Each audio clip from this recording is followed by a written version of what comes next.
सो क्या आप भी है अपने साइकोलॉजी एग्जाम्स को लेकर परेशान? तो चिंता क्यों कर रहे हो भाई, मैं हूं ना। तो देखो, अगर हम आज देखेंगे इस वीडियो में क्या अल्टीमेट सोल्यूशन क्या है अपने साइकोलॉजी एग्जाम्स के लिए, हम मैं इस सीरीज में ना 2 वीडियो लाऊंगा जहां पर मैं सबसे इंपॉर्टेंट टॉपिक्स को आपके सामने लाऊंगा। अगर आपने कुछ भी नहीं पढ़ा ना, तो अगर आपने इस 2 वीडियो को देख के अपना पढ़ाई थोड़ा सा एक्सेल कर लो, ठीक है, अपना पढ़ाई को थोड़ा सा स्टार्ट कर लो, तो आपको 50 पास आया, मतलब 50 के प्लस तो मैं गारंटीड यहाँ पर बोल देता हूँ। अभी जो पहला चैप्टर है that is variation in psychological attributes में हम जो पहला कॉन्सेप्ट देखेंगे वो है इंडिविजुअल डिफरेंसेस का। अब इंडिविजुअल डिफरेंसेस क्या है? The variations and the difference that is see in the characteristics and the behaviour of a person is termed as individual differences. अब इसका मतलब क्या होगा? इसका मतलब होगा, देखो, जो कि हर कोई ना अलग होता है एक दूसरे से।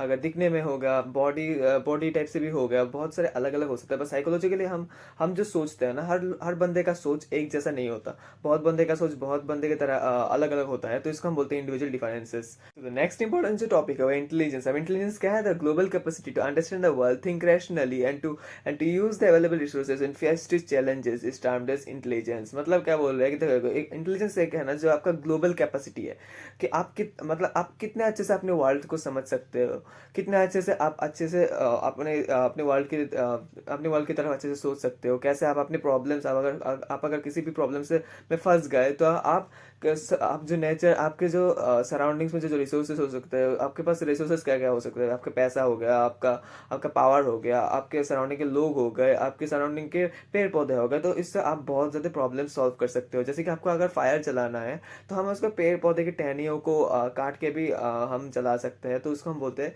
कि इंटेलिजेंस, कि आपको आपको समझ आ गया कि हाँ, अगर मुझे आग जलाना है तो मुझे लकड़ी चाहिए। लकड़ी कहाँ से? पेड़ से। तो पेड़ की टहनियों को काट के भी हम आग जला सकते हैं। तो इसको हम बोलते हैं इंटेलिजेंस। अब इंटेलिजेंस के बाद जो दूसरा कॉन्सेप्ट आता है वो है एप्टीट्यूड। अब देखो, एप्टीट्यूड क्या है? एप्टीट्यूड है an individual's underlying potential to acquire skills when a proper training is given to him. और हाँ, उसका मतलब क्या है? देखो, अगर आपने मतलब समझो कि आप एक आर्मी के ट्रेनिंग कैंपस में हो, ठीक है, आर्मी के ट्रेनिंग कैंपस में 100 बंदे हैं, ठीक है। तो 100 बंदे का जो अलग अलग एप्टीट्यूड होता है, एप्टीट्यूड क्या है? अगर 100 बंदे हैं आर्मी कैंप में, उसको तो सेम ही ट्रेनिंग मिल रहा है, बट कोई है कि बहुत अच्छे ट्रेनिंग में परफॉर्म करता है, कोई है कि धीरे धीरे चीज़ों को सीखता है, कोई कि जल्दी जल्दी सीख जाता है, जल्दी जल्दी टास्क को परफॉर्म करता है, जल्दी उसका फिजिकल फिटनेस भी अच्छे से बूस्टअप हो जाता है। तो उसको हम बोलते हैं एप्टीट्यूड। एप्टीट्यूड क्या है? अगर आप किसी को एक अच्छा एनवायरनमेंट दो, अच्छा न्यूट्रिशियस फूड दो, मतलब उसको जो जो चाहिए आप अगर उसको दे दो, तो कितना जल्दी वो काम को सीख सकता है, कितना जल्दी वो स्किल्स को एक्वायर कर सकता है, उसको हम बोलते हैं एप्टीट्यूड। अब नेक्स्ट है इंटरेस्ट। अब इंटरेस्ट क्या है? Interest is the preference of an individual to engage in one और मोर एक्टिविटीज। अब इंटरेस्ट का मतलब क्या होगा? इसका मतलब होगा कि देखो, जो मतलब आपका एक इंटरेस्ट है किसी चीज में, मतलब क्या आप चाहते हो इस चीज में एंटर करने के लिए। अगर समझो कि मेरा इंटरेस्ट स्विमिंग में है, तो मैं चाहूंगा कि मैं स्विमिंग में जाने के लिए, उसको हम बोलते हैं इंटरेस्ट। अब इंटरेस्ट के बाद जो जो नेक्स्ट आता है उसको हम बोलते हैं वैल्यूज। अब वैल्यूज क्या है? Enduring beliefs about a ideal mode of behaviour. Values क्या है? देखो, ऑनेस्टी हो गया, या फिर आपको बोल रहे हो हमेशा सच बात बोलना चाहिए, ठीक है, तो उसको हम बोलते हैं वैल्यू। अब टू फैक्टर थ्योरी देखो, चार्ल्स पियरमैन में दिया था, उसमें उसने बोला था कि देखो, there are two components, there are two factors, ठीक है। कंपोनेंट से बोल सकते हो, फैक्टर से बोल सकते हो। एक है जी फैक्टर और एक है एस फैक्टर। अब देखो, जो जी फैक्टर है उसको हम बोलते हैं कि देखो, the mental abilities which are common to all and every individual has this mental abilities known as G factor, ठीक है। जी फैक्टर में आपका समझ लो कि आपका खाने का स्किल हो गया, फिर आपको चलने का स्किल हो गया, तो वो तो मतलब सब लोग चल नहीं सकते, मैं समझ सकता हूँ कि कोई कोई डिसेबिलिटीज भी होते हैं, तो वो तो रेयर है ना। तो मतलब अगर सब लोग चल सकते हैं, सबके पास 2 हाथ होते हैं, तो इसको हम बोलते हैं जी फैक्टर। और एस फैक्टर क्या है? देखो, एस फैक्टर इज स्पेशलाइज्ड, या फिर इसको हम बोलते हैं कि it include specific abilities which allow individual to shine और टू सक्सेस और to succeed in their individual और इन द स्पेसिफिक फील्ड, ठीक है, individual of this respective field और रेस्पेक्टिव डोमेन्स, ठीक है। एस फैक्टर, इसको इसको हम एस फैक्टर बोलते हैं। जैसे कि समझ लो कि कोई सिंगिंग में बहुत अच्छा है, और सब बंदों से या फिर सब बंदियों से, मतलब लड़का या फिर लड़के से बहुत अच्छा गाता है, तो उसका अंदर ना एस फैक्टर है, और उस फैक्टर की वजह से ना वो सबसे ऊपर है या फिर सबसे टॉप मार रहा है, ठीक है, उसको हम बोल रहे हैं एस फैक्टर। तो थ्योरी ऑफ मल्टीपल इंटेलिजेंस बोला, देखो, इंटेलिजेंस जो है ना बहुत तरीके होते हैं। Intelligence is not a single entity, rather distinct type of intelligence exist, ठीक है। each of this intelligence are independent of each other। एक इंटेलिजेंस और एक इंटेलिजेंस से इंडिपेंडेंट है, मतलब एक दूसरे पे डिपेंडेंट नहीं है। Gardner also emphasis that different types of intelligence interact and work together to find a solution to a problem, ठीक है। उसने बोला है कि देखो, अगर आपको अगर आपके सामने कोई प्रॉब्लम्स है और आपको उसको सोल्यूशन निकालना है, तो बहुत सारे इंटेलिजेंस एक साथ आके काम करके उसका सोल्यूशन निकालते हैं। अब देखो, उन्होंने बोला कि देखो, बहुत टाइप्स के इंटेलिजेंस होता है, जैसे कि लिंग्विस्टिक हो गया, लॉजिकल मैथमेटिकल मैथमेटिकल हो गया, बॉडली काइनेस्थेटिक्स हो गया, म्यूजिकल हो गया, स्पेशियल हो गया, इंटरपर्सनल हो गया, इंटरपर्सनल हो गया, मतलब मतलब बहुत सारे हैं, ठीक है। वहाँ पर स्क्रीन में आपका नाम आ जाएगा। अगर मैं थोड़ा फास्ट बोल रहा हूँ तो माइंड मत करना, ठीक है।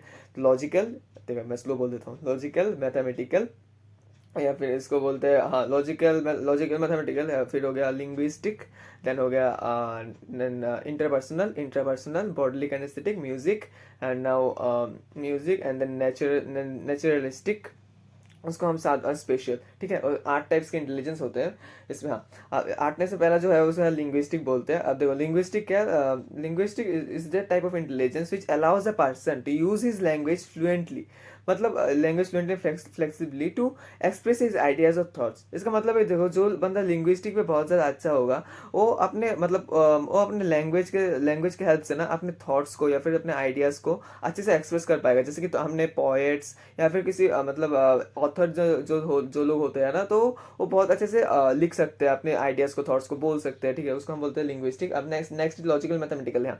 लॉजिकल मैथमेटिकल क्या है, the skills in numerical solving and mathematical and the mathematics. जो लोग बहुत अच्छे से मतलब क्रिटिकल थिंकिंग करते हैं, मैथमेटिकल मतलब जो मैथ्स को अच्छे से solve करते हैं, ठीक है, उसको हम बोलते हैं मैथमेटिकल इंटेलिजेंस। अब इसके बाद है स्पेशल। अब स्पेशल क्या है, एबिलिटीज, स्पेशल क्या है, abilities which is involve to form visual images and transform these visual images into मतलब into outcomes or into real images or into real work is termed as special thing।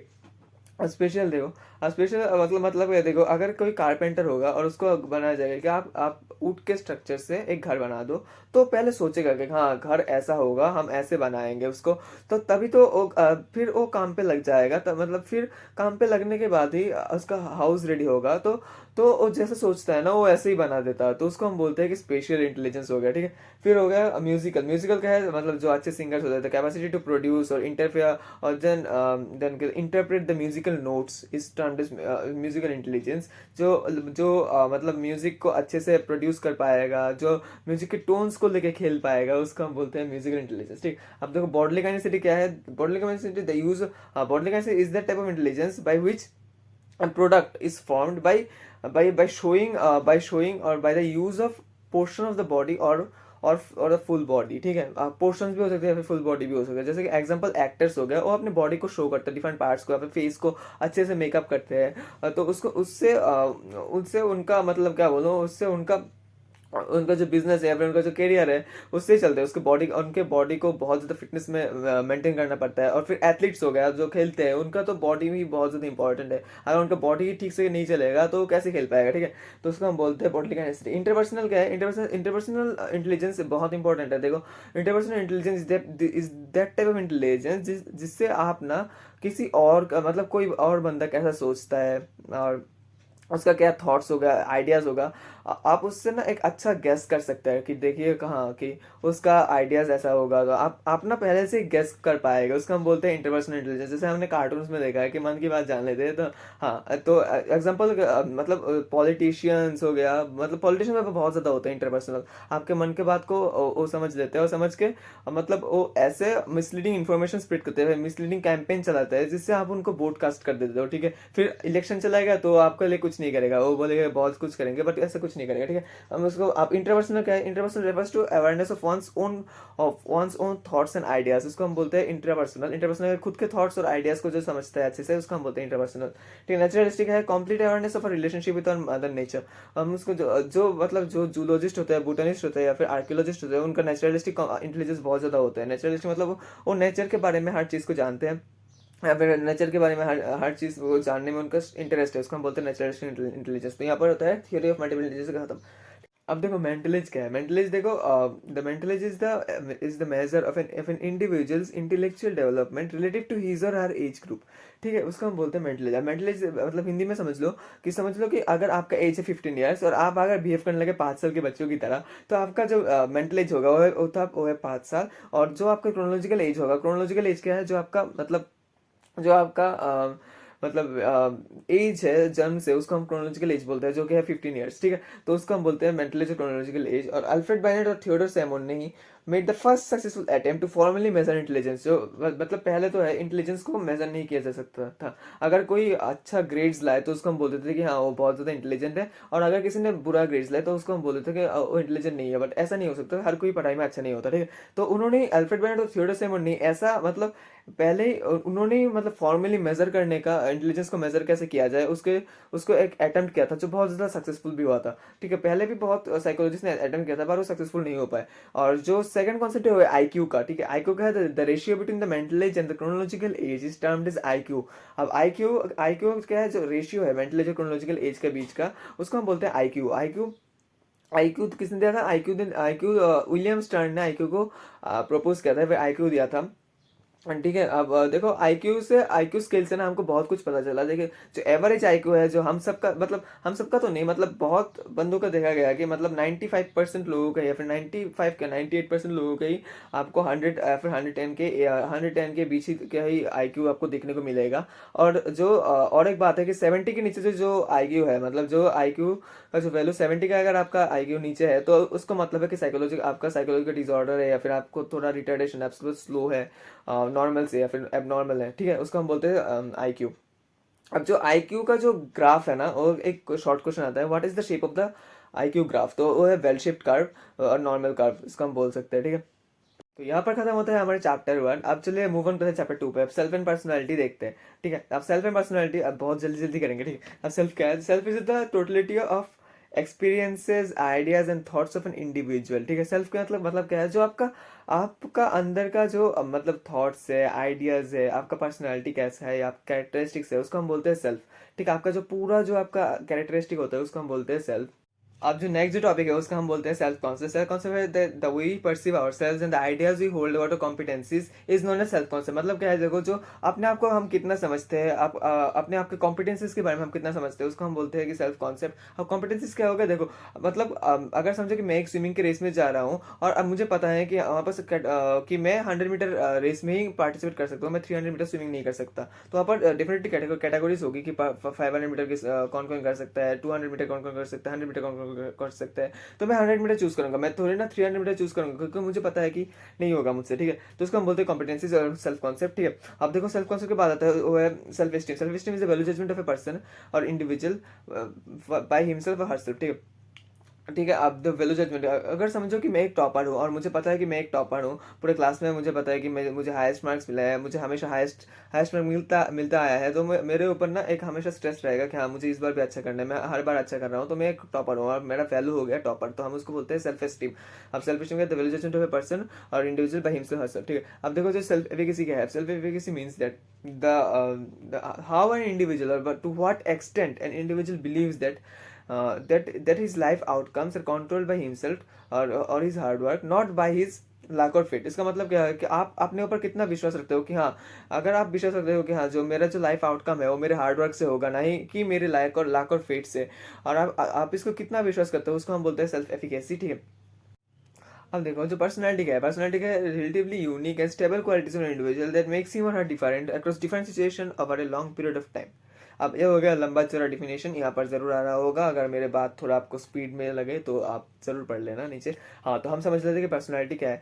अब देखो, personality देखो, अगर समझ लो कि मैं एक गुस्सैल आदमी हूँ, अगर मुझे लोग बोलते हैं कि मैं गुस्सैल हूँ, तो आपको कोई एक जगह में ही गुस्सैल नहीं बोल सकता, या फिर कोई नहीं बोलेगा, ठीक है। आपको आपने शायद बहुत सारे झगड़े किए हैं, बिन मतलब कि आपने बहुत ज़्यादा गुस्सा दिखाया था, बस आपको लोगों ने गुस्सेल बनाना स्टार्ट किया, तो आपको पर्सनालिटी हो गया कि आप एक गुस्सेल है, एक बहुत ज़्यादा गुस्सेल आदमी है, तो उसको हम बोलते हैं पर्सनालिटी। अब फीचर्स ऑफ पर्सनालिटी क्या है? Personality has both physical and psychological component, ठीक है। Physical component, psychological component. Physical component जैसे कि देखो, बहुत लोग मतलब बॉडी शेमिंग तो बहुत होता है हमारा, जैसे कि मैं स्किनी हूँ तो मुझे लोग बोलते हैं कि हाँ वो तो पतला है, चिकना है, और फिर बहुत कुछ बोलते हैं, ठीक है। और सबके साथ होता होगा, अगर कोई किसी के बॉडी मतलब अगर परफेक्ट शेप में नहीं होगा तो बहुत लोग बोलेंगे, तो stay away from hitters bro और डोंट गिव केयर, ठीक है। उसको हम बोलते हैं फिजिकल। और साइकोलॉजिकल कैसे होगा कि हम कैसे सोचते हैं। देखो अगर मैं समझता हूँ कि मैं हमेशा पॉजिटिव रहता हूँ, तो मेरा पर्सनालिटी हो गया कि वो तो बहुत ज़्यादा पॉजिटिव हो गया, वार्म बंदा है, पॉजिटिव है और बहुत ज़्यादा हंसता है। और अगर कोई नेगेटिव होता है, डिप्रेस्ड होता है, तो उसका पर्सनालिटी वही बन जाता है, ठीक है। Its expression in terms of behaviour is fairly unique in given individual, ठीक है। अब देखो जो बिहेवियर के जो मतलब बिहेवियर में जो उसका एक्सप्रेशन होगा ना आपका पर्सनालिटी, अगर समझो कि मैं एक गुस्सा आदमी हूँ, तो मैं बहुत रूडली बात कर सकता हूँ, या फिर कोई कोई बंदा अच्छे से बात करता है फिर अचानक गुस्सा होता है, तो उसको हम यूनिकली एक इंडिविजुअल मतलब एक इंडिविजुअल से यूनिकली वेरी करता है। और कैसे वो अपना मतलब पर्सनालिटी को दिखाएगा वो भी वेरी करता है, ठीक है। अगर समझ लो कि अगर दो गुस्से आदमी है, कोई है कि हमेशा रूडली बात करेगा, कोई है कि सिचुएशन आने पे ही गुस्सा दिखाएगा, ठीक है। तो उसको हम बोलते हैं कि पर्सनालिटी का एक्सप्रेशन है बिहेवियर में फेयरली यूनिक होता है, ठीक है। अब it's main feature do not easily change it. हाँ, अगर कोई गुस्सा है तो उसको चेंज होने में ना बहुत एफर्ट्स लगता है, फिर बहुत टाइम लगता है अपने एंगर इश्यूज को कंट्रोल करने के लिए, ठीक है। उसको हम बोलते हैं इस main feature do not easily change it time. It is dynamic in the sense that some feature में change due to internal external situational demands, ठीक है। और अब देखो अगर पर्सनालिटी के जो फैक्टर्स है ना वो चेंज हो सकते हैं। मतलब किस शर्त पे चेंज हो सकते हैं। देखो अगर समझो तुम गुस्से आदमी हो, तुम नौकरी करते हो, और तुम्हारा जो है एक बहुत मतलब आपका तुम्हारा एक बहुत बड़ा बॉस है। अगर तुम ना अपने बॉस के सामने ना बहुत रेयरली ऐसा देखा गया है कि आप तुम गुस्सा दिखा सकते हो, क्योंकि तुमको पता है कि हाँ यहाँ से पैसा लेके ही मेरा घर चलता है, अगर मैं उनके साथ गुस्सा दिखाऊंगा तो वो मुझे नौकरी से निकाल देंगे, ठीक है। तो उसको हम बोलते हैं कि देखो सिचुएशन के डिमांड्स के हिसाब से ना आपका पर्सनलिटी चेंज हो सकता है। अब देखो पर्सनलिटी जो टर्म है ना वो एक लैटिन वर्ड से डेरिवेटेड इज पर्सोना। अब पर्सोना का मतलब क्या है। Persona is the mask used by Roman actors in theatres, ठीक है। रोमन एक्टर्स जो थिएटर्स में जो मास्क यूज करते हैं उसको हम पर्सनैलिटी उसको हम बोलते हैं पर्सोना, ठीक है। पर्सोना वर्ड से पर्सोना का मतलब है कि मास्क हो गया, ठीक है। पर्सोना वर्ड से पर्सनालिटी डिराइव्ड है। अब यहाँ पर खत्म होता है पर्सनालिटी। अब देखो पर्सनालिटी जो है ना टाइप अप्रोच और ट्रेट अप्रोच से समझा गया है। अब टाइप अप्रोच जो है ज़्यादा इंपॉर्टेंट नहीं है। तुम ना टाइप अप्रोच में कुछ पॉइंट्स में बोल रहा हूँ, उनको बस एक एक बार देख लेना, ठीक है। जो चरक संहिता है वो आ सकते थे कि वाता पिता एंड कफा, ठीक है। उन्होंने तीन एलिमेंट्स में भाग किया था पर्सनालिटी को। अब देखो शेल्डन ने बोला था एंडोमॉर्फिक, एक्सोमॉर्फिक एंड मेसोमॉर्फिक, ठीक है। हाँ इनको एंडोमॉर्फिक क्या है, जो मोटा होता है, फैट होता है, राउंड सॉफ्ट। और मेसोमॉर्फिक है स्ट्रॉन्ग मस्कुलर, जो जिम जाने वाला बंदा। और एक्टोमॉर्फिक है थिन लॉन्ग, मेरी तरह बिल्कुल। और जंग ने किया था इंट्रोवर्ट्स और एक्सट्रोवर्ट्स में मतलब डिफरेंशिएट किया था। इंट्रोवर्ट्स क्या होता है, मतलब इंट्रोवर्ट्स जो लोग अपने घर में रहते हैं, ज़्यादा सोशली एक्टिव नहीं होते, उसको हम बोलते हैं इंट्रोवर्ट्स। एक्सट्रोवर्ट्स क्या होता है, एक्सट्रोवर्ट जो लोग बहुत ज़्यादा सोशल होते हैं, बाहर जाते हैं, उसको हम बोलते हैं एक्सट्रोवर्ट। तो आप चिंता मत कीजिएगा, हम आप मैंने आपके लिए स्क्रीनशॉट लगा दिया है नीचे, ठीक है। नीचे नहीं मतलब इसके बाद, हाँ इस क्लिप के बाद स्क्रीनशॉट आएगा, ठीक है। आप उसको नोट कर लेना, बिल्कुल आराम से नोट करो, कोई चिंता नहीं। ठीक है। अब देखो तो ट्रेट अप्रोच में जो थ्योरी हो वो बहुत ज़्यादा इंपॉर्टेंट है मेरे हिसाब से। मैं अपने एक्सपीरियंस से बोल रहा हूँ। एल्पोर्ट ट्रेट थ्योरी, ठीक है, गॉर्डन एल्पोर्ट ने दिया था। उन्होंने पर्सनैलिटी को ट्रेट अप्रोच मतलब क्या है, आपने ट्रेट के अगर एक बंदे का ट्रेट देख के आपने पर्सनालिटी को डिफाइन किया। उन्होंने बोला कि तीन टाइप्स ऑफ ट्रेट्स है, cardinal traits, central trait and secondary trait. Cardinal traits क्या होगा भैया। अब देखो कार्डिनल ट्रेट्स है those highly generalized disposition indicates the goal around which a person's entire life revolves। अब देखो सीधी भाषा में समझ लो, सीधी भाषा में समझ ले तो क्या है कार्डिनल ट्रेट्स। अगर समझो कि तुम्हारा एक गोल है कि तुमको डॉक्टर बनना है, तो तुम बहुत ज़्यादा पढ़ोगे, तुम नीट के लिए प्रिपेयर करोगे, तुम्हारा मतलब अगर तुम बहुत ज़्यादा सीरियस हो तो तुम्हारा बिहेवियर भी पढ़ाकू टाइप हो जाएगा। तुम नीट के लिए क्वेश्चन पेपर सॉल्व करोगे, बहुत ज़्यादा पढ़ोगे, क्योंकि बहुत ज़्यादा मेहनत रखते हैं, हमको भी पता है। तो इसको हम बोलते हैं कि आपका बिहेवियर ऐसे चेंज होगा, तो इसको हम बोलते हैं कार्डिनल ट्रेट्स, या फिर कार्डिनल गोल्स भी आप बोल सकते हो, ट्रेट्स भी बोल सकते हो, ठीक है। Cardinal traits are those traits or those highly generalized disposition around which a person's entire life revolve. अब देखो सेंट्रल ट्रेट्स क्या है, सेंट्रल ट्रेट्स है कि लेस परसिसिव इन इफेक्ट और परवेसिव इन इफेक्ट। मतलब देखो कार्डिनल ट्रेट्स के नीचे नीचे है सेंट्रल ट्रेट्स। अब सेंट्रल ट्रेट्स जो है कार्डिनल ट्रेट्स के तो नीचे है, मतलब वो इतना ज़्यादा भी नहीं है कि उसका पूरा लाइफ ही एंटायरली उसके तरफ रिवॉल्व करेगा।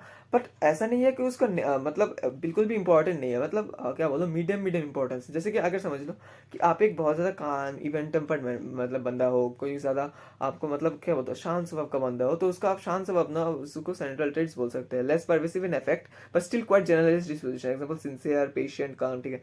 अब सेकेंडरी ट्रेट्स क्या होगा, मतलब जो लीस्ट जनरलाइज्ड कैरेक्टरिस्टिक्स है, या फिर जो लीस्ट जनरलाइज्ड ट्रेट्स है। ट्रेट्स क्या है, ट्रेट्स एक कैरेक्टरिस्टिक है आपके अंदर, ठीक है। आपको जो कैरेक्टरिस्टिक्स है, या फिर जो आप मतलब समझ लो कि आप सिंसियर है, तो उसको हम ट्रेट्स बोलते हैं कि सिंसियरिटी ट्रेट है आपके पास। तो अब देखो सेकेंडरी ट्रेड्स जो है, जो अगर समझो कि मुझे आम करना पसंद है तो सेकेंडरी ट्रेड्स में आ जाएगा, तो ये बहुत ज़्यादा इंपॉर्टेंट ट्रेड्स नहीं होते। पर्सनालिटी फैक्टर जो दिया था रेमोन कैटल ने पर्सनालिटी फैक्टर में अपने ट्रेड्स को दो भाग में डिवाइड किया था, जैसे प्राइमरी ट्रेड, सेकेंडरी ट्रेड्स, या फिर आप बोल सकते हो उसको सोर्स ट्रेड, सरफेस ट्रेड्स। हाँ, आप कुछ भी बोल सकते हो, ठीक है, लिख भी सकते हो। सोर्स ट्रेड्स क्या है? Source trade stable building blocks of personality describe in terms of opposing tendencies. Source trade और प्राइमरी ट्रेड्स वो ट्रेड्स होते हैं जो कि बहुत ज़्यादा स्टेबल है, आपके पर्सनालिटी के बिल्डिंग ब्लॉक्स है, और बहुत ज़्यादा पूछा जाए कि कौन सी कैरेक्टरिस्टिक है, कौन सी ट्रेड्स आपके बिल्डिंग ब्लॉक्स ऑफ पर्सनालिटी है। 1 मार्क के क्वेश्चन बहुत इंपॉर्टेंट है। सोर्स ट्रेड्स, देखिए, अगर समझ लो कि आप गुस्से लो, तो आपका गुस्सा क्यों आ रहा है, आपको गुस्सा क्यों आ रहा है, या फिर कुछ ट्रेड की वजह से आप गुस्सा हो रहे हो। उसका अगर ऐसा भी हो सकता है कि किसी बंदा हाइपरटेंशन से हमेशा ओवर थिंक करता है, हमेशा टेंशन बहुत ज़्यादा लेता है, तो उसको हम बोलते हैं कि उसका सोर्स ट्रेट या फिर सोर्स कैरेक्टरिस्टिक होगा हाइपरटेंशन में रहने वाला बंदा, या फिर बहुत ज़्यादा थिंक करने वाला, ओवर थिंकिंग वाला बंदा, उसको हम बोलते हैं सोर्स ट्रेट्स। सरफेस ट्रेट्स का result out of interaction of source traits. Surface traits का है जो सोर्स ट्रेट्स का इंटरेक्शन से जो ट्रेट्स आता है, उसको हम बोलते हैं सरफेस ट्रेट्स। तो जैसे कि गुस्सैल हो गया, गुस्सैल आदमी क्यों बन जाता है? क्योंकि एंजाइटी है उससे, वो ओवर थिंक करते हैं, वो बहुत ज़्यादा टेंशन में है, और लोग उसके आसपास अगर खिंच खिंच कर रहे हैं तो वो सब मिला के वो गुस्सैल हो गया, ठीक है। तो हम उसको बोलते हैं सरफेस ट्रेट्स, जो result out of interaction of source traits, ठीक है। तो जो नेक्स्ट टॉपिक है वह psychodynamic approach by Sigmund Freud. अब साइकोडायनामिक अप्रोच जो है बहुत ही इंपॉर्टेंट टॉपिक है जो सिगमंड फ्रॉइड ने दिया था। अब देखो, सिगमंड फ्रॉइड ने बोला था कि हमारे मन के अंदर ना जो तीन, मतलब क्या बोलो कि तीन पार्ट में इंफॉर्मेशन स्टोर होता है, जैसे कि कॉन्शियसनेस हो गया, प्री कॉन्शियस हो गया, अनकॉन्शियस हो गया। कॉन्शियसनेस क्या है? Consciousness are the thoughts and ideas that you are aware of, मतलब आपको पता है कि आप क्या सोच रहे हो, आपके आइडियाज क्या है इस चीज के बारे में, तो उसको हम बोलते हैं कॉन्शियस। प्री कॉन्शियस क्या है? Pre conscious are those information that can be transform into consciousness if it is attended carefully. मतलब अगर आप किसी चीज़ को बहुत अच्छे से, मतलब आप इस समय आपके ब्रेन में नहीं है, अगर समझ लो कि आपका एक किसी सिचुएशन आ गया तो वो इन्फॉर्मेशन आपको चाहिए, तो आपके फटाक से आपके ब्रेन में आ जाएगा, तो उसको हम बोलते हैं प्री कॉन्शियस। या फिर आप बहुत ज़्यादा सोचने में भी वो इन्फॉर्मेशन आपके ब्रेन में आ जाता है, तो उसको हम बोलते हैं प्री कॉन्शियस। अब अनकॉन्शियस क्या है? Unconscious is mental activities that people are unaware of, मतलब आपको कुछ पता ही नहीं है, जो आइडियाज थॉट्स आपके अंदर, कुछ ऐसे भी थॉट्स होते हैं हमारे अंदर जो हमको पता नहीं है, हम उसके बारे में हम अवेयर ही नहीं है, तो उसको हम बोलते हैं अनकॉन्शियस थॉट्स। अब देखो, अनकॉन्शियस थॉट्स को जानने के लिए ना हम बहुत ज़्यादा, मतलब दो मेन प्रोसेस है, जैसे free analysis and then dream analysis, ठीक है। अब देखो, free association and dream analysis. Free association क्या है? Free association is a statistical technique in which the therapist asks the client to freely talk about your motives and desire, or about their motives and desires। मतलब free analysis क्या है? मतलब free association क्या है? देखो, एक therapist client को बोलते हैं कि तुम्हारे साथ तुम जो भी सोचते हो, तुम्हारा जो इच्छा है, तुम्हारे जो डिजायर्स है, तुम सब कुछ बोल दो, उसको बोलते हैं फ्री एसोसिएशन। ड्रीम एनालिसिस क्या है? Dream analysis is the analysis of the dreams that the patient usually experience। Then the therapist asks the patient to report to write the dreams after waking up। So मतलब क्या है कि देखो, अगर आप 10 दिन सोए और उसमें 3 सपने देखे, तो उन तीनों सपने को आपको लिखना पड़ेगा, और लिख के थेरेपिस्ट के पास अगर देगा तो आपके सपने को ना थेरेपिस्ट एनालाइज कर सकते हैं। एनालाइज करके ना आपको समझ सकते हैं कि हाँ, आपका ये डिजायर है, आप वो चाहते हैं करना, इसलिए ऐसा आपको सपना आ रहा है, ठीक है। तो उसको हम बोलते हैं dream analysis. The structure of personality, fluid given imaginary division of mind. उन्होंने बोला कि देखो, जो हमारे जो मन है उनके 3 डिविजन होते हैं, फिर आप 3 टैंक समझ लो। हाँ, मैंने ऐसे भी समझाया था अपने पिछले वीडियो में। अगर तुमको डिटेल वीडियो देखना है चैप्टर के, तो मेरे और भी वीडियोस है, चैप्टर वाइज वन शॉट है, तो तुम देख लेना। तो आप देखो, 3 टैंक समझ लो, ईद है, ईगो है, और सुपर ईगो है, ठीक है। 3 tanks, Eid, ego and super ego. अब ईद में क्या है? Eid stores all your instinctual needs और एनिमल नीड्स, ठीक है। एनिमल नीड्स में क्या होगा? और ऑल योर इंस्टिंक्चुअल नीड्स और animal needs which include sexual desires mainly, ठीक है। अगर आपका जो सेक्सुअल डिजायर्स है वो ईद में ही स्टोर होता है, मतलब क्या।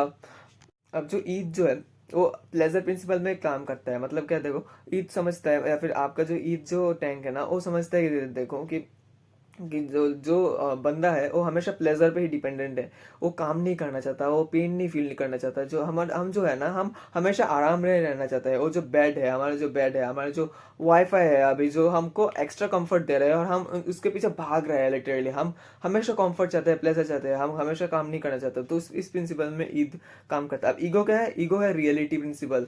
ईगो ईद को डायरेक्ट करता है कि नहीं, अगर समझो कि आप इंस्टिंक्चुअल नीड, अब सेक्सुअल डिजायर्स अगर आप में इतना ज़्यादा हो गया कि आप सबके बारे में उल्टा सीधा सोचने लग गए। आप आपने मतलब क्या बोलूँ, आप ज़्यादा लड़कियाँ या फिर लड़कों का शोषण करने लग गए, तो बहुत मतलब गलत है। आपको जेल भी हो सकता है, फांसी भी हो सकता है। हमने बहुत ज़्यादा रेपिस्ट को देखा है हमारे इंडिया में। हमको रेप केसेस बहुत, इतना मतलब इतना रेप केसेस है, मतलब क्या बोलूँ, आपको आपको खुद भी पता है।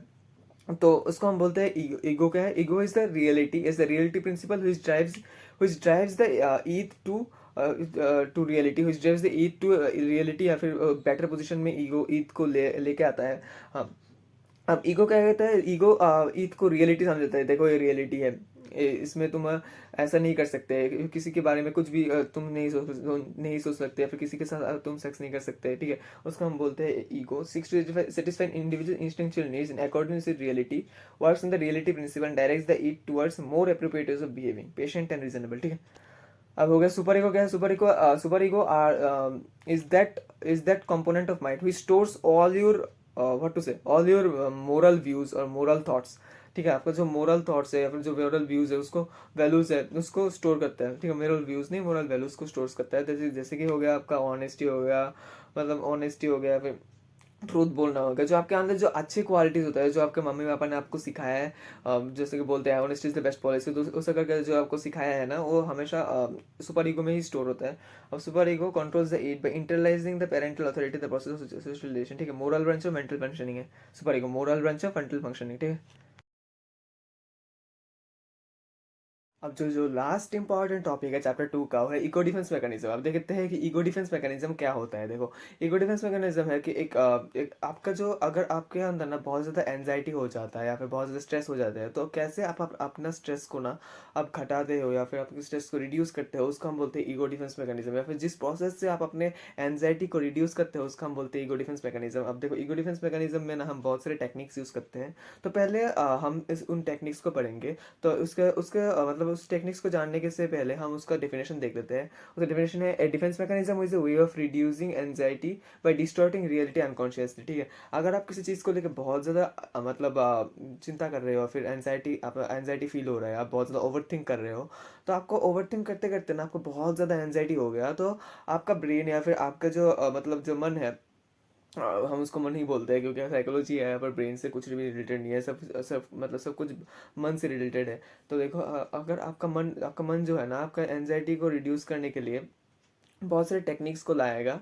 और आपका जो रियलिटी है, मतलब आप अगर ओवरथिंक कर रहे हो, तो हम ऐसे ओवरथिंक कर लेते हैं कि हमारा रियलिटी से कनेक्शन ही जैसे टूट जाता है। हम ऐसे ऐसे थिंग्स को इमेजिन कर लेते हैं। अक्सर ऐसा देखा गया है कि बहुत सारे हम ऐसी चीज़ को इमेजिन कर लिया जो एक्चुअली होने होने का कोई चांस ही नहीं हो, तो हम उसको डिफरेंट टेक्निक से यूज़ करते हैं। देखो, रिप्रेशन, तो टेक्निक्स हो गया है repression, projection, denial, reaction formation, rationalisation. Repression क्या है? एंजाइटी प्रोवोकिंग बिहेवियर्स और thoughts are totally dismissed by the unconscious, ठीक है।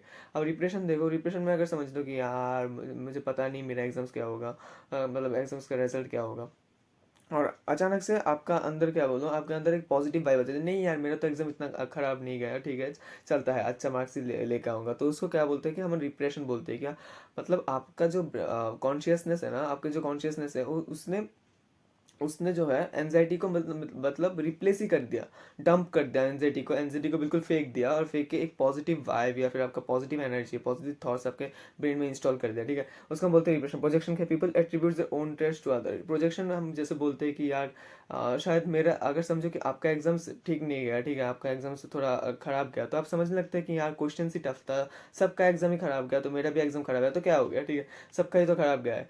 तो इसको हम बोलते हैं प्रोजेक्शन। प्रोजेक्शन टेक्निक में हम क्या, हम समझते हैं कि अपने ट्रेड्स को ना, अपने कैरेक्टरिस्टिक को हम दूसरों में देखने लगते हैं, अपने ट्रेड्स को। जैसे कि आपने अभी समझ लिया एक एग्जांपल से। अब देखिए, denial, person totally refuses to accept reality. अगर समझो, डिनाइल में क्या है, आप बिल्कुल ही मना कर देते हो कि आपका एग्जाम्स खराब गया, आप समझते हो कि हाँ यार चलो, अगर समझो कि आपका एग्जाम्स खराब गया, तो आप समझ लेंगे कि चलो ठीक है, कोई बात नहीं, एक एग्जाम से मेरा मतलब क्या बोलते हैं उसको, हाँ, one sheet of paper can not decide my future, ऐसा आप सोचने लगेंगे। या फिर एक एग्जाम से आपका आपका कुछ नहीं होता है, ऐसा मतलब समझने लगेंगे, उसको हम बोलते हैं डिनायल। अब देखो, रिएक्शन फॉर्मेशन क्या है? A person defends against anxiety by adapting behaviours opposite to his और her true feelings. Reaction formation में हम मतलब ऐसा रिएक्ट करने लगेंगे कि एक मतलब एक इवेंट से हमको कुछ फर्क ही नहीं पड़ता। जैसे कि समझ लो कि आपने अक्सर दिखा होगा कि जब एक रिलेशनशिप को मतलब तोड़ने के स्टेज में होते हैं या फिर ब्रेकअप होने के चांसेस बहुत ज़्यादा बढ़ जाते हैं, तब जो पार्टनर्स होते हैं उन रिलेशनशिप में, वो पार्टनर्स ऐसे एक्ट करते हैं जैसे कि उनको कुछ फ़र्क ही नहीं पड़ता, ठीक है। असल में वो बहुत ज़्यादा टूटे हुए हैं या फिर बहुत ज़्यादा मतलब स्ट्रेस में है, पर आपको दिखाएंगे नहीं। वो लोग अपने अपने अंदर बहुत ज़्यादा रिजर्व्ड होते हैं और वो लोग किसी को नहीं दिखता, उसको हम बोलते हैं रिएक्शन फॉर्मेशन, ठीक है। ऐसा भी करना भी ठीक है, क्योंकि आपके लाइफ का हर बात तो मतलब आप सोशली सबको शेयर नहीं कर सकते ना, ठीक है। अब देखो रेशनलाइजेशन क्या है, person tries to make unreasonable feelings of behaviour seem reasonable and acceptable. वो मतलब सबको एक ऐसा व्यू दिखाता है कि देखो मतलब अगर समझो कि मेरा और किसी का ब्रेकअप हो गया, तो मैं उसके बारे में ना एक ऐसा मतलब गंदा मंदा बात करना स्टार्ट कर दूंगा, जैसे कि उनका रैशनलाइज किया जाए कि हाँ, जैसे कि मतलब मैं और लोगों के आंखों में अच्छा हो जाऊँ, ठीक है। अगर रिलेशनशिप टूटता है तो दोनों की गलतियों की वजह से ही टूटता है, कुछ मतलब कोई ना कोई तो खामियाजा होगा दोनों में, हमें कोई ना कोई तो कमी होगा, जिसकी वजह से वो रिलेशनशिप मतलब टूट जाता है, ठीक है। रिलेशनशिप टूट गया तो उसको हम बोलते हैं rationalisation. Person tries to make unreasonable feelings of behaviour seem reasonable acceptable, ठीक है। वो जो अपना पॉइंट्स है, जो अगर कितना भी गलत हो और वो रीजनेबल फील करने की ट्राई करेगा, ठीक है, उसको हम बोलते हैं रिएक्शन फॉर्मेशन। तो यहाँ पर हमारा खत्म होता है चैप्टर 2। अगर एक एक चीज़ आप जरूर देख लेना, मैं अटैच कर दूंगा, वो है कि स्टेजेस ऑफ पर्सनैलिटी और साइकोसेक्सुअल डेवलपमेंट, ठीक है। वो 5 स्टेज थ्योरी है, मैं ज़्यादा एक्सप्लेन नहीं करूंगा, ये बहुत ईजी है, आप सब लोग समझ जाएंगे, तो मैं स्क्रीनशॉट लगा दूंगा, ठीक है। तो उससे हम खत्म होता है चैप्टर 2। अब देखो जो चैप्टर 3 है उसमें हम देखेंगे कि पहला जो टॉपिक है वो है स्ट्रेस। और स्ट्रेस क्या है, तो non specific response of a body to any demand is termed as stress. अब इसका मतलब क्या हो गया, देखो ये जो पहले तो ये जो डिफिनेशन है वो दिया था हेंस सेली ने, जो है father of modern stress research. उन्होंने ही मतलब स्ट्रेस को कैसे मतलब उसको उन्होंने तो पहले ट्राई किया था कि कैसे स्ट्रेस को समझाया जाए या फिर कैसे हम खुद स्ट्रेस को समझे, ठीक है। तो उन्होंने बोला कि देखो जो हमारा बॉडी का एक नॉन स्पेसिफिक रेस्पॉन्स है या फिर मतलब एक बंदा हम देख सकते हैं कि हम ना सब लोग ना अपने स्ट्रेस को मतलब अपने स्ट्रेस से ना एक तरह से फाइट नहीं करते, ठीक है। मैं अगर समझो कि मैं स्ट्रेस को फाइट करने के लिए समझ लो कि मैंने किस बारे में मुझे स्ट्रेस हो रहा है, किस टॉपिक के बारे में जो जो टॉपिक के बारे में मुझे स्ट्रेस हो रहा है उसका इन्फॉर्मेशन निकाला, उसको कैसे सॉल्व किया जाए, अगर मैं ऐसे सोचने लगूँ। आप अगर ऐसा भी हो सकता है कि तुम देखो तुम अगर स्ट्रेस में हो तो तुम ना उसको बिल्कुल इग्नोर कर दो, ठीक है। तो उसको हम बोलते हैं नॉन स्पेसिफिक रेस्पॉन्स। अब स्ट्रेस के जो है दो तरह के स्ट्रेस होते हैं, यूस्ट्रेस डिस्ट्रेस। हमारा तो चैनल का नाम ही यूस्ट्रेस है, तो प्लीज़ सब्सक्राइब कर देना। अगर तुम्हें कंटेंट अच्छा लगा तो प्लीज़ देखो, हमारा वीडियो आने वाला है, मतलब बहुत जल्दी जल्दी हम कंटेंट ड्रॉप करते रहेंगे और अपने जूनियर्स को भी बताना, ठीक है। तो प्लीज़ सपोर्ट मी। तो अब देखो, अब जो नेक्स्ट है क्या बोलते हैं हम, हाँ, बैक टू टॉपिक। यूस्ट्रेस क्या है, अब यूस्ट्रेस देखो, eustress is the positive stress, positive motivating जो स्ट्रेस होता है उसको हम बोलते हैं यूस्ट्रेस। जैसे कि परीक्षा के मतलब परीक्षा की पहली रात या फिर परीक्षा के जो मतलब परीक्षा के आए का जो दिन होता है ना, उसमें हम बहुत ज़्यादा पढ़ने की ट्राई करते हैं, सब कुछ पढ़ने का ट्राई करते हैं। क्यों? क्योंकि हमें स्ट्रेस हो रहा है कि एग्जाम में हम क्या कर हम अगर अच्छे से नहीं पढ़ेंगे तो एग्जाम में, अब एग्जाम आ चुका है तो एग्जाम में क्या लिखेंगे, ठीक है, कल जाके क्या लिखूंगा यार, तब तो पढ़ना ही पड़ेगा। तो इसको हम बोलते हैं यूस्ट्रेस। और डिस्ट्रेस क्या है, डिस इज डीमोटिवेटिंग है, आपके बॉडी के लिए, मतलब बॉडी के लिए बहुत ज़्यादा मतलब अच्छा नहीं है, बॉडी को हार्म पहुंचाता है, तो इसको हम बोलते हैं distress. Distress is that type of stress which is negative, आपको नेगेटिव वाइब्स देगा। पॉजिटिव वाइब्स जो देते हैं स्ट्रेस, जो आपको काम करने के लिए मोटिवेट करते हुए स्ट्रेस, और जो नेगेटिव वाइब्स है डीमोटिवेटिंग है, जो आपको डीमोटिवेट करेगा कि आप तो कुछ नहीं है मतलब करा जा सकता, आप सिर्फ ओवर थिंक करेंगे और सो जाएंगे, ठीक है, उसको हम बोलते हैं डिस्ट्रेस। अब देखो जो अब जो अगला टॉपिक है जो कि बहुत ज़्यादा मतलब इंपॉर्टेंट है, रिएक्शन ऑफ स्ट्रेस। अब स्ट्रेस के बहुत से रिएक्शन, जैसे कि बायोलॉजिकल हो गया, फिर फिजियोलॉजिकल जिसको हम बोलते हैं, देन इमोशनल हो गया, then behaviour reaction of stress हो गया, ठीक है, देन कॉग्निटिव हो गया। हाँ, फिजियोलॉजिकल क्या हो सकता है, देखो फिजियोलॉजिकल जो रिएक्शन ऑफ स्ट्रेस है उसको हम दो पार्ट्स में या फिर दो तरीके से समझेंगे। पहला तो देखो जो फिजियोलॉजिकल है वो रिएक्शंस दो पाथवेज से होता है, फिर दो मतलब क्या समझो कि दो लाइन से होता है। पहला है ऑटोनोमिक नर्वस सिस्टम। अब ऑटोनोमिक नर्वस सिस्टम क्या करता है, जब हमें स्ट्रेस होता है ना, तब हमारा ऑटोनोमिक नर्वस सिस्टम अपने अंदर जो एपिनेफ्रिन और न्यूरोनेफ्रिन, एम आई राइट, एपिनेफ्रिन और सॉरी एपिनेफ्रिन एंड नोरेपिनेफ्रिन, हाँ उसको हम बोलते हैं न्यूरोनेफ्रिन नहीं, एपिनेफ्रिन एंड नोरेपिनेफ्रिन, और जो दो हार्मोन्स है उसको हम रिलीज करते हैं, जिसे रिलीज करने के लिए मतलब लार्ज अमाउंट्स में रिलीज करते हैं। फिर जो हमारा जो पिट्यूटरी ग्लैंड्स है ना, और पिट्यूटरी ग्लैंड्स भी large amount of cortisol release करता है। कॉर्टिसोल क्या है, कॉर्टिसोल एक हार्मोन है जो हमारे बॉडी प्रोड्यूस करता है हमको एनर्जी देने के लिए। तो इस हार्मोन्स को रिलीज करने के बाद ना हमारा बॉडी फाइट और फ्लाइट मोड में चल जाता है। फाइट और फ्लाइट मोड क्या है, फाइट आपके पास जब आपको स्ट्रेस होता है तो आपको दो ऑप्शन है, एक है फ्लाइट और एक है फाइट। अब फाइट क्या है देखो, पहले तो हम फाइट देखेंगे फिर फ्लाइट देखेंगे, ठीक है। फाइट क्या है देखो, अगर आप एक स्ट्रेस से फाइट करना चाहते हो तो हम उसको बोलते हैं फाइट मोड। जैसे कि अगर आपके पास समझो कि आपको पीटने के लिए दो बंदे आ रहे हैं, तो आपके पास दो ऑप्शन है, भागने का या फिर उनको लड़ाई करने का। अगर आप लड़ाई करना चाहते हो तो उसको हम बोलते हैं फाइट, और अगर आप भागना चाहते हो तो उसको हम कहते हैं फ्लाइट, ठीक है। आप अगर किसी स्ट्रेस से भागते हो तो उसको हम बोलते हैं फ्लाइट। तो फिर से आप देखो, अब जो सेकंड पाथवे है, जो दूसरा लाइन है हमारा हाँ, हम तो बोल दिया था, हाँ सॉरी सॉरी सॉरी सॉरी, मैंने दोनों पॉइंट्स एक साथ बोल दिया, ठीक है। पिट्यूटरी ग्लैंड जो है उसका सेकंड पाथवे, और जो क्या बोलूँ, जो ऑटोनॉमिक नर्वस सिस्टम था वो है फर्स्ट पॉइंट, ठीक है। तो हम मूव करते हैं इमोशनल रिएक्शन ऑफ स्ट्रेस। देखो इमोशनल रिएक्शन हमको स्ट्रेस होने से ना, इमोशनल रिएक्शन के पहले तो हम नेगेटिव वाइब्स होते हैं हमारे अंदर।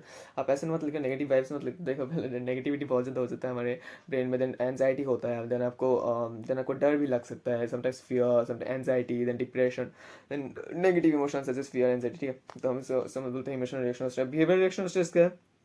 देखो बिहेवियर रिएक्शन में सिर्फ ऐसे यही बोला गया है, देखो जो तुम्हारे बिहेवियर हो जाते हैं अब स्ट्रेस में, इंडिविजुअल डिफरेंटली बिहेव कर सकते हैं, फाइट और फ्लाइट मोड में बिहेव कर सकते हैं। इंडिविजुअल्स क्या कर सकते हैं, स्ट्रेस के साथ फाइट भी कर सकते हैं, फ्लाइट भी कर सकते हैं। फाइट जैसे कि लड़ना हो गया, फिर भागना होगा, तो उसको हम समझा दिया था पहले ही। अब कॉग्निटिव क्या होगा, कॉग्निटिव रिएक्शन स्ट्रेस, जब हमको स्ट्रेस होता है तो हमने बहुत बार देखा है कि हम अच्छे से कॉन्सेंट्रेट नहीं कर पाते किसी टॉपिक के पास, ठीक है। अगर समझो कि आपको बहुत ज़्यादा स्ट्रेस हो रहा है, आपने कुछ नहीं पढ़ा, तो आप मतलब एग्जाम के पिछले दिन, या फिर सॉरी पिछले नहीं, एग्जाम के आगे का दिन जो है ना, अगर आप अपना बुक्स ओपन करके ही बैठेंगे तो आपको ऐसे ही लगेगा कि यार क्या करूं पढ़ के। तो उसको हम बोलते हैं कि आपका कॉग्निटिव, या फिर आपको मतलब अगर आपने एक टॉपिक स्टार्ट भी किया तो आपका मन नहीं लगेगा, उसको हम बोलते हैं कि आपका मतलब क्या बोलूँ, उसको कंसंट्रेशन नहीं आ रहा है आपके टॉपिक्स में, तो उसको हम बोलते हैं कॉग्निटिव रिएक्शन ऑफ स्ट्रेस। अब रिएक्शन ऑफ स्ट्रेस यहाँ पर हो जाता है खत्म। अब देखो सोर्सेज ऑफ स्ट्रेस क्या है। सोर्सेज ऑफ स्ट्रेस है आपका लाइफ इवेंट्स हो गया, जो आपके हैजल्स है लाइफ में, या फिर हैजल्स मतलब जो आपका डेली लाइफ है, आप डेली लाइफ में क्या क्या फेस करते हो, आपका ऑक्यूपेशन होगा, आपका फैमिली होगा, उसको हम बोलते हैं लाइफ इवेंट्स। अब लाइफ इवेंट्स का बात आता है कि हैजल्स या फिर पर्सनल स्ट्रेस या फिर हैजल्स, तो आपको समझा ही दिया। अब देखो लाइफ इवेंट्स, हाँ लाइफ मेजर लाइफ इवेंट्स क्या है। अब जो दूसरा सोर्स है वो है मेजर लाइफ इवेंट्स, जो पहला था वो है हैजल्स। अब मेजर लाइफ लाइफ इवेंट समझो कि आपका शादी है और आपको अचानक से सब कुछ प्लान करना पड़ रहा है, या फिर समझो कि किसी का आपके फैमिली में देहांत हो गया, ऐसा भगवान ना करे ऐसा ना हो, बिल्कुल आपका किसी के फैमिली में, आपकी फैमिली में किसी का देहांत होगा, तो उनके फनरल के लिए जो जो आपका जो ट्रॉमा फील करेंगे, तो उसका आपको बहुत ज़्यादा स्ट्रेस होगा, या फिर उनका फनरल के लिए जो आपको मतलब इंतजाम करना पड़ेगा, तो आप बहुत ज़्यादा शॉक में हो गए, तो उसको हम बोलते हैं लाइफ इवेंट्स हैजल्स हो गया। ट्रॉमेटिक इवेंट्स जैसे कि आपका फायर हो गया, आपके घर में आग लग गया, या फिर आपका फ्लड हो गया यहाँ पर, किसी का देहांत हो जाना, जो मैंने बोला था, हाँ उसको हम लाइफ इवेंट्स में भी पकड़ सकते हैं और ट्रॉमेटिक इवेंट्स में भी मतलब पकड़ सकते हैं। अगर समझो कि आपका बहुत ज़्यादा क्लोज फैमिली मेम्बर्स का डेथ हो गया है, तो आपको तो मतलब आप बिल्कुल एक ट्रॉमा, आपको एक बहुत ज़्यादा शॉक होगा ना, उसको हम बोलते हैं ट्रॉमेटिक इवेंट्स। तो हमका सोर्सेज ऑफ स्ट्रेस क्या समझे, लाइफ इवेंट्स, देन हैजल्स, देन क्या हो गया और ट्रॉमेटिक इवेंट्स, ठीक है। अब हो गया सोर्सेज ऑफ स्ट्रेस। अब देखो अब स्ट्रेस के लिए ना बहुत सारे मतलब हमारा बॉडी कैसे स्ट्रेस के मतलब जब हमको स्ट्रेस होता है तो कैसे हमारा बॉडी काम करते हैं, उसलिए बहुत ज़्यादा सारे साइकोलॉजिस्ट ने बहुत अपने अपने अपने थ्योरी दिए। जो पहला थ्योरी है general adaptation syndrome by given by हेंसेली। अब देखो अलार्म रिएक्शन स्टेज क्या है, the presence of an oxidative stimulus और stressor leads to activation of the adrenal pituitary cortex system. This triggers the release of hormone producing the stress response. Now the individual is ready to for fight or flight. अब alarm reaction stage क्या है, alarm reaction stage है कि अगर आपको मतलब आपका stress का जो जो पहला स्टेज होता है तो उसको हम अलार्म रिएक्शन स्टेज कहते हैं। कि अगर समझो कि आपका लाइफ में कुछ हुआ जिससे आपका स्ट्रेस बिल्कुल स्टार्ट मतलब आपको मतलब ऐसा हुआ कि 1 मिनट पहले आपका स्ट्रेस स्टार्ट हुआ, तब ना हमारा बॉडी एक अलार्म मतलब अलार्म जनरेट करते हैं अपना एड्रेनल पिट्यूटरी सिस्टम को, एड्रेनल और पिट्यूटरी कॉर्टेक्स सिस्टम को। मतलब उसका एड्रेनल पिट्यूटरी कॉर्टेक्स सिस्टम क्या है, देखो एड्रेनल ग्लैंड्स जो है वो एपिनेफ्रिन नोरेपिनेफ्रिन को रिलीज करते हैं, और जो और एड्रिनल ग्लैंड या फिर आपको क्या बोलते हैं ऑटोनॉमिक नर्वस सिस्टम, वो एपिनेफ्रिन नॉरएपिनेफ्रिन को रिलीज करते हैं, जो पिट्यूटरी ग्लैंड और कॉर्टेक्स को रिलीज करते हैं, जिससे हमारा बॉडी फाइट और फ्लाइट मोड में चला जाता है। उसको हम बोलते हैं अलार्म रिएक्शन स्टेज। हमारा बॉडी कहता है कि हाँ तुम अभी अच्छे से हार्मोन प्रोड्यूस करो, रिलीज करो, जैसे कि हमें शक्ति मिले उस स्ट्रेस से मतलब पंगा लेने के लिए, हम पंगा लेने के लिए। अब देखो रेजिस्टेंस स्ट्रेस क्या है, द स्ट्रेस इज प्रोलॉन्ज, मतलब समझ लो कि आपका स्ट्रेस बहुत दिनों के से चल रहा है, आप समझो कि आपका स्ट्रेस 5-7 दिन से या फिर 1 वीक से मतलब 7 दिन से चल रहा है, तो आपका बॉडी बोलेगा कि हाँ अच्छा आप ना अपना अच्छे से रिसोर्सेज को यूज़ करना पड़ेगा, थोड़ा किफ़ायती वे से अपना रिसोर्सेज को यूज़ करना पड़ेगा, जैसे कि हम बहुत ज़्यादा दिन तक अपने स्ट्रेस से कोप कर सकते हैं या फिर अपने स्ट्रेस से लड़ सकते हैं, अपने बॉडी को ज़्यादा कुछ नहीं होगा, तो उसको बोलते हैं हम रेजिस्टेंस स्टेज। इसने बोला है कि if stress is prolonged the resistance stage begins, the parasympathetic nervous system calls for more cautious use of body, जैसे कि किफ़ायती तरह से अपने बॉडी के रिसोर्सेज को यूज़ करना। This organism makes efforts to cope with the threat as through confrontation, ठीक है। अगर आपका स्ट्रेस बहुत दिनों तक है और अगर आपके पास अभी मतलब करने को कुछ नहीं है, तो आप अपने आप को सांत्वना देंगे या फिर अपने आप को क्या बोलोगे, मजबूती देंगे कि हाँ देखो कुछ नहीं हो सकता, देखिए आप जो होगा देखा जाएगा, हम जीतेंगे, ऐसे पॉजिटिव पॉजिटिव बात बोल के ना आप आपको बहला के रखेंगे। जैसे कि ऑल इज वेल हो गया, ठीक है, सीएडी से बोला था ना ऑल इज वेल, हाँ तो ऑल इज वेल हो गया। अब देखो एग्जॉशन स्टेज क्या है, अब देखो जो आपका समझ लो कि आपका कोर्ट कचहरी का चक्कर लग गया, ठीक है, आपको बहुत बहुत दिनों से कोर्ट कचहरी का चक्कर लग गया। तो अगर आपका कोर्ट कचहरी का चक्कर लग गया और आप बहुत दिनों से मतलब साल 5-7 साल से आप कोर्ट जा रहे हो, और आपका इस केस में आपका पूरा लाइफ डिपेंड करता है, तो ठीक है 5-7 साल जाने के बाद ना आपका मतलब आपके बॉडी के अंदर एक एग्जॉशन स्टेज स्टार्ट हो जाता है कि आप इतना ज़्यादा स्ट्रेस झेल सकते हो ना, मतलब झेल लिए। अब अभी आपके बॉडी के पास भी इतना ज़्यादा रिसोर्सेस नहीं है कि मतलब उन इस स्ट्रेस के साथ स्ट्रेस को पंगा लेने के लिए या फिर इस स्ट्रेस को मतलब हटाने के लिए। तो उसको हम बोलते हैं exhaustion stage. Continuous exposure to the same stressor और additional stressors drains the body of its resources and leads to a third stage of exhaustion.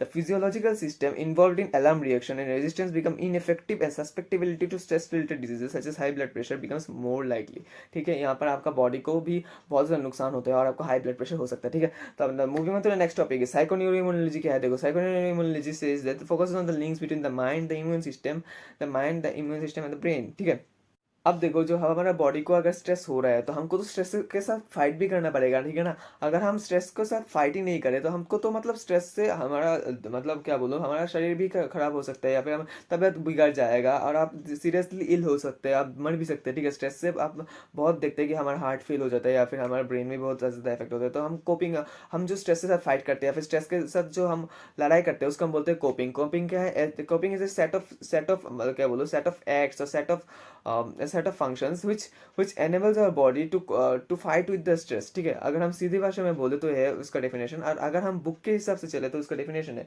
Coping is a dynamic situation specific response to stress. ठीक है, coping is a dynamic situation specific response to stress. इसका बोलते हैं dynamic क्यों है, देखो ये बंदे से बंदा को डिफर करता है, कौन कैसे अपने स्ट्रेस को कोप करता है उसके अंदर भी बहुत सारे डिफरेंस है उसको, इसलिए हम बोलते हैं coping is a dynamic situation specific reaction to stress. It is a set of concrete steps. It is a set of concrete steps or responses to stressful situations or events that are intended to resolve the problem and reduce stress। ठीक है, अब देखो जो set of concrete responses क्या है, आप कैसे अपने स्ट्रेस के साथ रेस्पॉन्ड करते हो जिससे आपका स्ट्रेस जो है बहुत कम हो जाता है, उसको हम बोलते हैं कॉन्क्रीट रेस्पॉन्सेज। उसका हो गया कोपिंग। अब देखो कोपिंग जो है ना वो बहुत मतलब साइकोलॉजिस्ट ने ना बहुत सारी स्ट्रेटजीज दिया है, जैसे उस स्ट्रेटजीज को ना तुम पढ़ लेना। ठीक है, अब भाई इतना तो करना ही पड़ेगा क्योंकि देखो वीडियो को शॉर्ट करना है, जितना कर सकता हूँ इतना तो कर दिया। ठीक है, अब देखो हम जो जो नेक्स्ट टॉपिक है वो है रिलैक्सेशन टेक्निक्स। अब रिलैक्सेशन टेक्निक्स में बहुत सारे हो सकते हैं। रिलैक्सेशन जो कॉमन है वो है मेडिटेशन, आपको सीखना है। आपको एक्सरसाइज क्या होता है, आपके बेनिफिट्स, आपको ज़्यादा कुछ सीखना नहीं है यहाँ पर। देखो अगर आप एक्सरसाइज तो हमने बहुत छोटे क्लास से ही देखो आपने प्रैक्टिकल शीट्स बनाए होंगे या फिर आपने फिजिकल एजुकेशन तो आपके छोटे क्लास में मैं एक्सपेक्ट करता हूँ कि था ही होगा। तो फिजिकल एजुकेशन में हमने बहुत सारे प्रैक्टिकल कॉपीज बनाए थे, वहाँ पर हमने बहुत कुछ लिखा था एक्सरसाइज क्यों, हमारे बेनिफिट्स क्या है, हाँ योगा का बेनिफिट्स हमने बहुत ज़्यादा लिखा था। तो ऐसा ही कुछ लिखना है आपको, एक्सरसाइज हो गया, मेडिटेशन हो गया। देन द रिलैक्सेशन टेक्निक्स क्या है, relaxation techniques are those techniques which are intended to reduce stress and involves relaxation of the from the toe or from your toe to the facial muscles। ठीक है, मतलब एक massage therapy है या फिर आप समझ लो कि कोई भी ऐसा थेरेपी है जो आपके पूरे बॉडी को रिलीज मतलब रिलैक्स कर देता है, तो इसको हम बोलते हैं रिलैक्सेशन टेक्निक, मेडिटेशन। देन आपका जो जो आपके परीक्षा में बहुत ज़्यादा पूछा जाता है क्रिएटिव विजुलेशन क्या है। Creative visualisation is a subjective experience that uses imagery and imagination. ठीक है, क्रिएटिव विजुअलाइजेशन मतलब क्या है, एक सब्जेक्टिव एक्सपीरियंस है जो इमेजरी और इमेजिनेशन को यूज करता है। Before visualising one must set oneself a realistic goal at it helps build confidence। ठीक है, अगर समझो कि अगर आपका गोल है कि डॉक्टर बनना, तो आपका जो थेरेपिस्ट होगा या फिर जो आपको रिलेक्शन टेक्निक करवा रहा होगा तो वो बोलेगा कि हाँ आप समझ लो कि आपको डॉक्टर बनना है। ठीक है, अगर आपको डॉक्टर बनना है तो वो बोलेगा कि तुम इमेजिन करो कि तुम्हें डॉक्टर बन गए। ठीक है, तुम्हारे डॉक्टर तो अब तुम्हारा लाइफ ऐसा है, देखो जो तुम्हारा लाइफ ऐसा होगा मतलब बहुत अच्छा होगा, तुमने जैसा इमेजिन किया था वैसे ही तुम्हारा लाइफ है, तो सब तुमको इमेजिन करने को बोलेंगे जिससे अब तुम्हारा स्ट्रेस जो है धीरे धीरे रिड्यूस होगा। ठीक है, और तुमको बोलेगा कि देखो तुम्हें वो सब भी मतलब चिंता करना है या फिर वो सब भी मतलब थिंकिंग में लाना है कि कैसे मैं उस गोल की तरफ पहुंचूं, कैसे मैं और ज़्यादा हार्ड वर्क करूं, तो उसको हम बोलते हैं क्रिएटिव विजुअलाइजेशन। ठीक है, अब देखो और जो नेक्स्ट है वो अब जो लास्ट टॉपिक है इस चैप्टर का, स्ट्रेस रिलेशन पर्सनैलिटी बाई कोबासा। और बहुत बार पूछा गया हार्डीनेस या फिर स्ट्रेस रिलेटेड पर्सनालिटी, और कोबासा ने दिया था, ठीक है। अब stress related personality is that individual which has a high level of stress but doesn't have any serious physical illness. देखो अगर किसी बंदे का ना बहुत ज़्यादा स्ट्रेस है, मतलब उसको बहुत ज़्यादा काम करना है अपने ऑफिस में, वो 12-12 घंटा काम करता है या फिर 15-15 घंटा काम करता है, फिर उसका एक्सटर्नल भी स्ट्रेस है, आपके लाइफ में भी उतार चढ़ाव हो रहा है, उसका भी स्ट्रेस है, फिर भी उसका तबीयत जो है ठीक है, उसका हम बोलते हैं स्ट्रेस रिलेटेड पर्सनैलिटी। और हार्डीनेस, ठीक है, उसको हार्डनेस भी कहते हैं, वो हार्ड है, ठीक है, उसका हम बोलते हैं हार्डनेस। तो हार्डनेस में 3 C's है, जैसे कमिटमेंट, कंट्रोल एंड चैलेंज। अब कमिटमेंट क्या है? Personal commitment to work, family, hobbies and social life. उसको कमिटमेंट है, उसका बहुत ज़्यादा कमिटमेंट है, वो कमिटेड है अपने गोल्स को लेके, अपने फैमिली को कैसे वो मेंटेन करेगा, वो कैसे अपने सैलरी को मेंटेन करेगा, अपने बॉस को कैसे खुश रहेगा, उसको हम बोलते हैं कमिटमेंट। कंट्रोल, उसका एक कंट्रोल है अपने सेंस ऑफ पर्पस में, डायरेक्शन इन लाइफ के को कैसे अपने आप को कंट्रोल कर सकता है, कैसे, ठीक है, वो कैसे वो अपने नीड्स को, अगर आप अच्छे, क्या बोलूँ, बॉयज़ के, मतलब मैं मेरे पर्सपेक्टिव से बोल रहा हूँ। अगर आप एक लड़के हो ना, मैंने अपने फादर को देखा है, वो हमेशा कॉम्प्रोमाइज़ करते हैं, ठीक है, हमारा नीड्स को पहले रख के, हमारे जो फैमिली के नीड्स है वो पहले रख के, वो खुद के नीड्स को कॉम्प्रोमाइज़ कर देते हैं, हमने बहुत बार मतलब देखता है, ठीक है। तो उसको हम बोलते हैं कंट्रोल। और चैलेंज क्या है? Changes in life is normal and positive rather than strict, ठीक है। चैलेंज क्या है? Changes in life is normal positive rather than strict. Challenge देखो कि अगर वो हमेशा ना अपने काम को एक चैलेंज की तरह लेगा, हाँ, कि मुझे अच्छा करना है तो मुझे करना ही है, ठीक है, तो पहला तो बंदा कमिटेड है, और चैलेंज भी बहुत अच्छे से एक्सेप्ट करेगा, तो उसको हम बोलते हैं स्ट्रेस रेजिस्टेंट पर्सनैलिटी, ठीक है। मैं स्क्रीनशॉट लगा दूंगा, ठीक है। सब देखो यहाँ पर होता है चैप्टर 3 खत्म।